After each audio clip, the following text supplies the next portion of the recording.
पतितानां पावनेभ्यो वैष्णवेभ्यो नमो नमः। जय श्री कृष्ण चैतन्य प्रभु नित्यानंद, श्री अद्वैत गदाधर श्रीवासादि गौर भक्तवृंद। हरे कृष्णा कृष्णा कृष्णा हरे हरे, हरे राम राम राम हरे हरे। ओम नमो भगवते वासुदेवाय। ओम नमो भगवते वासुदेवाय। ओम नमो भगवते वासुदेवाय। ओम नमो भगवते वासुदेवाय।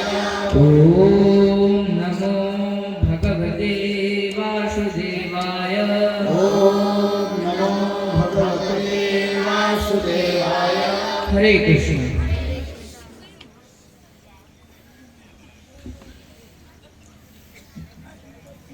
एक समय की बात है, भगवान कृष्ण लगभग 5 वर्ष के थे। वह सुबह उठकर अपने मित्रों के साथ और अपने भाई के साथ कलेवा करने के लिए काम्य वन की ओर चल पड़े। क्या हुआ कि काम्य वन वृंदावन से बहुत दूर है, तो वो उनके जो मित्र हैं वो थके ना, तो उनके साथ खेलते हुए, मस्ती करते हुए, भोजन खिलाते हुए चलने लगे। भगवान जब काम्य वन पहुंचे तो उनके मित्र बोर ना होए, इसलिए उन्होंने एक खेल खेलने का सोचा। खेल में क्या होता था कि कुछ बच्चे भेड़ बनेंगे, कुछ बच्चे ग्वाले बनेंगे, न्यायाधीश कोई बनेगा, कोई सिपाही बनेगा, कोई चोर बनेगा। तो वह खेलने लगे।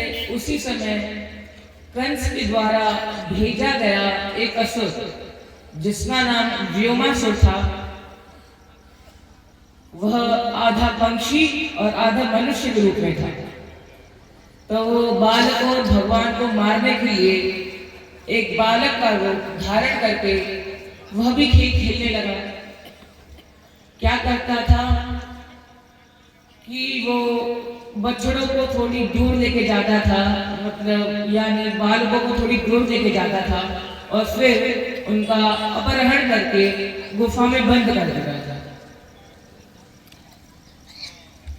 धीरे धीरे जब बालकों की संख्या कम होने लगी तो कुछ बालक भगवान के पास आए और फिर भगवान से कहा, हे कन्हैया, हम जब खेल खेल रहे थे उसी समय कुछ बच्चे खो गए, कुछ बच्चे मिल नहीं रहे हैं।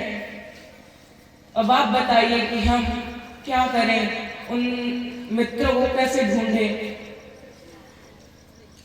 भगवान तुरंत समझ गए और जैसे ही व्योमासुर ने भगवान को देखा, वह डर के मारे भागने लगा। उसी समय भगवान ने भगाते भगाते उस गुफा के पास पहुंच गए, उस इंद्रसेन पर्वत के पास पहुंच गए, जिसमें वह उनके मित्रों को बंद करके रख रहा था। वहां पर बहुत बड़ा युद्ध होने लगा।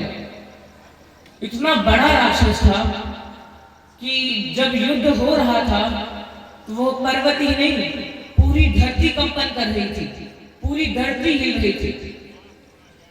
तो जो साक्षात शेषनाग के रूप हैं, जो बलराम जी हैं, वह तुरंत जाकर उस पर्वत के ऊपर अपना पैर रख दिए और उनके बल के कारण जो धरती हिल रही थी वह बिल्कुल शांत हो गई। और फिर भगवान ने उसका वध किया और अपने मित्रों को उस जगह से बाहर निकाला। अब भगवान के मित्र दोबारा से खेलने लगे। वह भगवान से कहने लगे, हे कन्हैया, हमें बहुत जोर से भूख लगी है, हमें बहुत जोर से भूख लगी है, कृपया कोई भोजन का इंतजाम करवाइए, भोजन मंगवाइए। तो भगवान तमाल वृक्ष के नीचे बैठ गए। एक बहुत बड़ा चट्टान था, उस पर बैठ करके भगवान अपनी सुंदर मुरली बजाने लगे। तो जो सुंदर ध्वनि बजी, तो जो वहाँ के ग्वाल बाल थे, जो वहाँ के ग्वाला थे, गांव वासी थे, उन्होंने जब यह सुंदर ध्वनि सुनी तो वह लाला के लिए सुंदर सुंदर पकवान बना के, सुंदर सुंदर माखन, दूध, दही, छाछ, रोटी, ये सब भगवान के लिए लेके आने लगे। भगवान अपना भोजन पाने लगे, अपना बाल भोग करने लगे अपने मित्रों के साथ। कभी दूसरे मित्र को देते, जब जो दूसरे मित्र को भोजन मिला है उनका भोजन खा लेते। भगवान ऐसे ही आनंद में बाल भोग कर ही रहे थे, तो वो अपने भाई के साथ दूध पी रहे थे। तो जो जब भी वो दूध पीते थे तो उनके जो मुख से थोड़ा थोड़ा जो दूध गिरता था, वह एक बहुत बड़े चट्टान पे जाकर गिर जाता था। और भगवान जब भोजन करते थे तो जो उनका झूठा भोजन था वह भी उस चट्टान पे जाकर गिर जाता था। तो वह चट्टान और कहीं नहीं, एक राजकुमारी थी। एक समय की बात है, अयोध्या में एक राजा हुए थे जिनका नाम कुमलासु हुआ था। वह राम जी से पहले के राजा थे। उनका कोई भी संतान नहीं था, जिसके कारणवश उन्होंने 85 वर्ष तक भगवान की घोर तपस्या की, जिसके फल स्वरूप भगवान ने उनको एक बेटी प्रदान की। तो उन्होंने भगवान के नाम पर ही अपनी बेटी का नाम कृष्णावती रखा। कुछ समय बीत गए, जब उनकी बेटी बड़ी हो गई तब उन्होंने सोचा अब मुझे इनका विवाह करवाना चाहिए। अपने पड़ोसी राज्य के राजकुमार को ही उन्होंने बुलाया। जब विवाह होने लगा, आधा कार्य पूर्ण हो चुका था, उसी समय जो उनका शत्रु देश था उन्होंने उनके ऊपर आक्रमण कर दिया, जिसके कारण राजा को और जो उनके मंगेतर थे, जिनसे उनकी विवाह होने वाली थी, वह युद्ध में चले गए और वह दोनों ही वीर गति को प्राप्त हो गए और पूरा अयोध्या सन्नाटे में गूंज उठा। जब उनका विवाह होने वाला था उसी समय उनके पति की मृत्यु हो गई, जिसके कारण उन्होंने संन्यास लेने का सोचा, किसी और से विवाह नहीं करने का सोचा।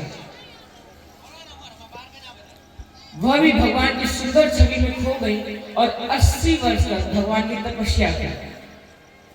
80 वर्ष बाद जब भगवान उन्हें मिले तो वह भगवान से कहने लगी, उनका सुंदर रूप देखकर वह मोहित हो गई और कहने लगी, हे कृष्ण, मुझे आप चाहिए, मैं आपको पति रूप में चाहती हूँ।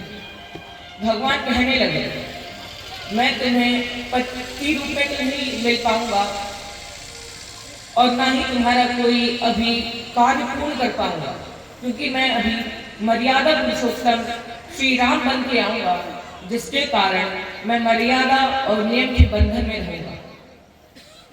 तुम्हें बहुत समय तक प्रतीक्षा करनी पड़ेगी, इससे अच्छा तुम कुछ और मांगो।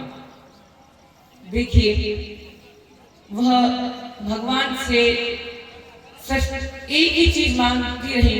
उन्होंने कहा, हे कृष्ण, हे हरि, अगर आप अपना स्वरूप नहीं दे सकते तो मुझे एक ऐसा शिला बनाइएगा जिस पर आप बैठकर अपना जो झूठा अन्न और अपनी झूठे मुझ पे गिराइएगा, उससे ही मेरा जीवन शुद्ध होगा।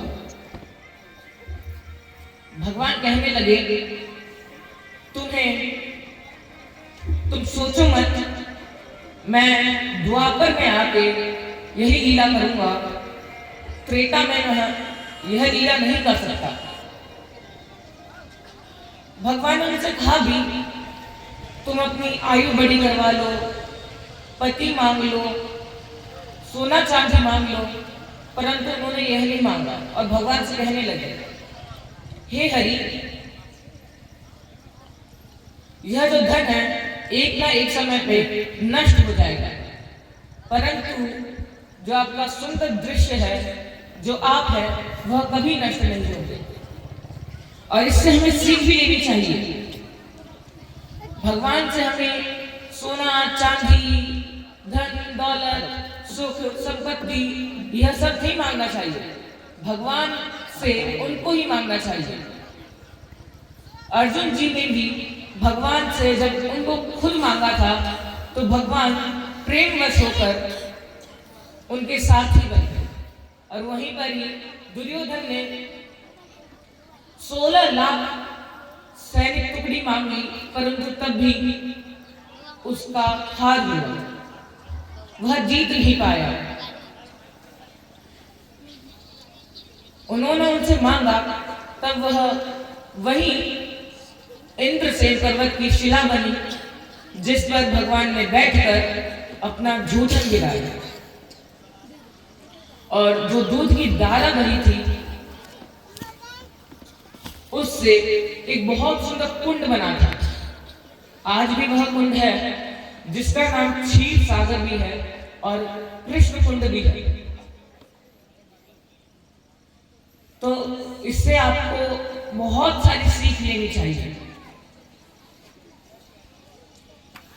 कि भगवान को छोड़कर अगर आप किसी भौतिक इंसान को अपना बनाएंगे, तो वह एक ना एक दिन आपको छोड़ के अवश्य जाएगा। क्योंकि जब तक आपके पास धन होगा, मान प्रतिष्ठा होगी, वह जब तक ही आपके पास रहेगा। परंतु जो भगवान है, आपके पास कुछ नहीं है, परंतु आपके पास भगवान के लिए प्रेम है, तो अवश्य भगवान आपके साथ रहेंगे। तो एक भजन गाकर मैं अपनी कथा इधर ही समाप्त करना चाहता हूँ।